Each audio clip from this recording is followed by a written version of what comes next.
আজরাইল তুমি কি করতেছো? ইয়া রাসূলুল্লাহ, আপনার রূহ মুবারক আমি নিয়ে যাচ্ছি। আমার নবী চিৎকার দিয়ে বলে, ভাই আজরাইল, তোমাকে একটু আমি অনুরোধ করে তুমি একটু দেরি করো, তুমি আমার বুকের উপরে কি রেখেছো? ইয়া রাসূলুল্লাহ, আপনার বুক মুবারকের উপর আমি শুধু হাতটা রাখলাম। আজরাইল, তুমি বুঝি হাত রেখেছো? আমার অনুভব হয় যেন 7টা আসমান আর 7টা জমিন আমার বুকের উপরে দিয়েছো। আজরাইল, 7টা আসমান আর 7টা জমিন যেন তুমি আমার বুকের উপরে দিয়েছো। এই মৃত্যুর যন্ত্রণা আমি সহ্য করতে পারি না। তবে তোমাকে আমি অনুরোধ করি, আমার উম্মত গুনাহগার হবে, আমার উম্মত বদকার হবে, আমার উম্মত আমাকে না দেখে দেখে ইয়া নবী ইয়া রাসূল বলবে, আমার উম্মতরা তোমার এই কষ্ট সহ্য করতে পারবে না। আজরাইল, তোমাকে আমি অনুরোধ করে গেলাম, কিয়ামত পর্যন্ত যত কোটি কোটি উম্মত পৃথিবীর বুকে মৃত্যুবরণ করবে, সকলের কষ্ট দেবে তুমি আমাকে দিয়ে দাও। আমি নবী সহ্য করব, তবু আমার উম্মত সহ্য করতে পারবে না করে বলে সুবহানাল্লাহ। আল্লাহ নবী কেঁদে কেঁদে যখন বলেন, এই মুহূর্তে আজরাইল বলে, ইয়া রাসূলুল্লাহ, ইয়া হাবিবাল্লাহ, আপনাকে আমি একটা কথা জানাই দিতে চাই, যারা আপনারা আশিক, যারা আপনার গোলাম, যারা আপনার প্রেমিক, যারা কোরআন শরীফ পড়ে, যারা দুরূদ শরীফ পড়ে, যারা নামাজ পড়ে, আল্লাহর সাথে কাউকে শরীক করে না, নবীর সাথে বেয়াদবি করবে না, আউলিয়া কেরামের সাথে বেয়াদবি করবে না, ইয়া রাসূলুল্লাহ, তাদের মধ্যে আল্লাহ এমন একটা ঈমানের স্পিরিট দিবে, তাদের সামনে যখন আমি চলে যাব, চুম্বককে দেখলে যেমনি ভাবে একে অপরকে আকর্ষণ করে, ইয়া রাসূলুল্লাহ, এমনি ভাবে আপনারা আশিকদের রূহ আমি নেব, তারা নিজেও বলতে পারবে না। ময়দার বিদ্যুৎ থেকে একটা চুল বাহির করতে যেমনি ভাবে ময়দা ডিস্টার্ব হয় না, ইয়া রাসূলুল্লাহ, আপনার চেহারা মোবারক তাদের সামনে আমি তুলে ধরবো, আপনার চেহারা দেখে দেখে আপনার উম্মতরা কলমা পড়তে পড়তে কবরের মধ্যে চলে আসবে। জোরে বলেন সুবহানাল্লাহ, বলেন আল্লাহু আকবার। আল্লাহর প্যারা নবী মুহাম্মদ রাসূলুল্লাহ রূহ মুবারক নেওয়া হলো। বুঝেন, যদি নবীও চলে যেতে হয়, সেখানে তো আপনার থাকার কোনো ব্যবস্থা নেই। চিন্তা করেন, আপনার ঘরটা কত লক্ষ টাকা, আপনার অবস্থান কত কোটিপতি, শিল্পপতি, সব বিদ্যা, সব মানুষ আমার আপনার পর হবে, কিচ্ছু সঙ্গে যাবে না। একমাত্র রাসূলুল্লাহর সুন্নাত, আল্লাহর হুকুম, রাসূলুল্লাহর আদর্শ আমার আপনার কবর ও হাসরের নাজাতের ফয়সালা হবে। চিৎকার দিয়ে বলেন সুবহানাল্লাহ। মুহাম্মদ রাসূলুল্লাহর রূহ মুবারক নেওয়া হলো, নিয়ে গেলে সাহাবায়ে কেরামের মধ্যে চিৎকার শুরু হলো, প্রিয় নবী চলে গেলেন। আল্লামা শেখ আব্দুল হক মুহাদ্দিস দেলভী মাদারিসুন নবুওয়াতের মধ্যে তিনি বলেন, বিশ্বের শ্রেষ্ঠতম ক্লাস নম্বর 1 মুহাদ্দিস, যার সিনার মধ্যে লক্ষ লক্ষ হাদিস মুখস্থ ছিল। তিনি মাদারিসুন নবুওয়াত ফারসি কিতাবের মধ্যে তিনি লেখেন, মুহাম্মদ রাসূলুল্লাহর রূহ মুবারক যখন নেওয়া হলো, আল্লাহর পেয়ারা হাবিবের রূহ মুবারক নিয়ে আসমানে আজরাইল প্রথম আসমানে চলে গেলেন। জোরে বলেন কোথায়?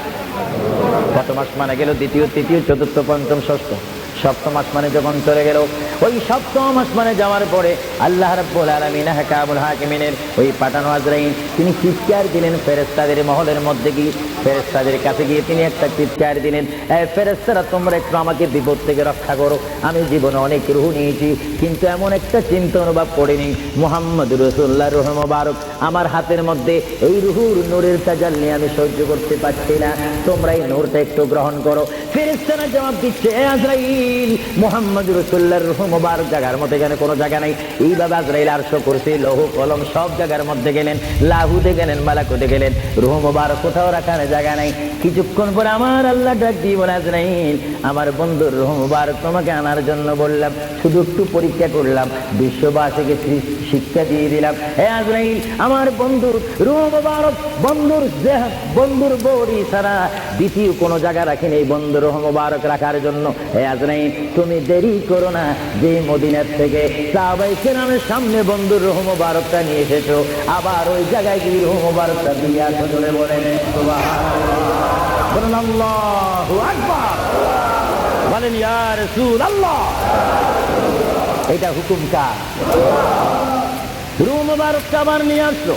রূহ মুবারক নিয়ে আসার পরে হযরত আব্বাস বলেন, হযরত আলী বলেন, হযরত ওমর বলেন, সাইয়্যিদনা আবু বকর সিদ্দিক বলেন, বিশেষ করে হযরত আব্বাস রাদিয়াল্লাহু তাআলা আনহু বলেন, আমি দেখতে পেলাম আল্লাহর নবী চেহারা মোবারক উপরে কাপড় ছিল, কাপড়টা যখন ছিল হঠাৎ করে আমি দেখি আল্লাহর নবীর জবান মোবারক যেন নড়াচড়া করতেছে। সুবহানাল্লাহ। হযরতে আব্বাস বলেন, আমি ওমরকে ডাক দিলাম, সাইয়েদনা আবু বকরকে ডাক দিলাম, সাহাবীরা তোমরা কেঁদো না, আল্লাহর নবী মরেনি, আল্লাহর নবী মৃত্যুবরণ করতে পারে না, আল্লাহর নবী যদি মরে যায় আল্লাহর রহমত শেষ হয়ে যাবে। তোমরা দেখো রে, আল্লাহর নবী যেন জবান মোবারকে কি জানি বলতেছে। হযরতে সাইয়েদনা আবু বকর বলেন, আমার কানকে, আমার ডাইন কান আল্লাহর নবীর জবান মোবারক উপরে যখন দিলাম, আমি দেখতেছি আল্লাহর হাবিব জবান মোবারক কি বলতেছে, রব্বি হাবিবি উম্মতি, রব্বি হাবিলি উম্মতি। আল্লাহর হাবিবের সাহাবায়ে কেরাম চিৎকার মারি বলে, আল্লাহর নবী মরতে পারে না। আল্লাহর নবীর কাফন মোবারকের কাপড় যখন একটু সরানো হলো, আমার নবী একটু মুস্কি হাসি দিলেন। সাইয়েদনা আবু বকর বলেন, আমি রাসূলের মুস্কি হাসি দেখে একটা ইঙ্গিত পেলাম, আমাকে এই অবস্থাও তোমরা কবর দিতে হবে। জোরে বলেন সুবহানাল্লাহ, আরো জোরে বলেন। সাইয়েদনা আবু বকর সিদ্দিক বুঝে গেলেন, আল্লাহর নবীকে গোসল দেওয়া হলো, সব কিছু দেওয়া হলো, জানাজা পড়াইয়ে ইমাম বিহীন আমাদের জানাজা পড়তে হয় ইমামের নেতৃত্বে। 4 তাকবীর শহীদ কি পড়ে? জানাজা। আরো জোরে বলেন কি পড়ে? ইমাম কি পিছনে থাকে না সামনে থাকে? কিন্তু আমার নবীর জানাজা এইভাবে হয়নি। আমার নবীর জানাজা কিভাবে হয়েছে জানেন? হুররাতুল ওয়াইজিন দুররাতুন নাসিহিন কিতাবের নাম। কিতাবের নাম বলে দিচ্ছি মাআরিজুন নবুওয়াত, কিতাবের নাম বলে দিচ্ছি মাকামে নবুওয়াত, শাওয়াহিদুন নবুওয়াত। এই কিতাবখানা লেখা হয়েছে আজ থেকে প্রায় 850 বছর পূর্বে।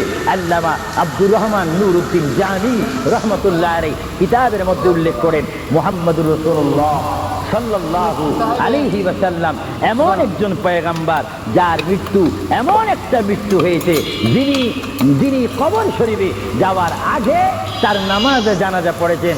সমস্ত ফেরেশতারা এসে তাওয়াফ করে করে, সমস্ত সাহাবীরা চতুর্দিকে তাওয়াফ করে করে, দুরূদ শরীফ পড়ে করে নবীকে কবরের মধ্যে নিয়েছেন। জোরে বলেন সুবহানাল্লাহ। ধরেন নবীর জানাজা, আমাদের জানাজা যেমনি ভাবে পড়া হয় নবীর জানাজাও তেমনি ভাবে পড়া হয়নি। কারণ আমাদের জন্য, মৃত্যু ব্যক্তির জন্য জানাজা কি ফরজে কিফায়া, আর আমার নবী কি মরা না জিন্দা? আওয়াজ বোঝা যায় নবী মরে গেছে। আরো জোরে বলেন নবী মরা না জিন্দা? আপনার মদিনা শরীফ যান, মরা নবীর কাছে না জিন্দা নবীর কাছে? নামাজে দিয়ে নবীকে সালাম দিচ্ছেন, মরা নবী না জিন্দা নবী? এজন্য আমার মা বোনকে আমি বলবো, আমার বাবাদেরকে বলবো, আমার নওজোয়ান ইসলামিক সেই সৈনিকদেরকে বলবো, আহলে সুন্নাত ওয়াল জামাতের কর্মী বাহিনীকে বলবো, আপনারা যখন নামাজ পড়বেন, নামাজের মধ্যে যখন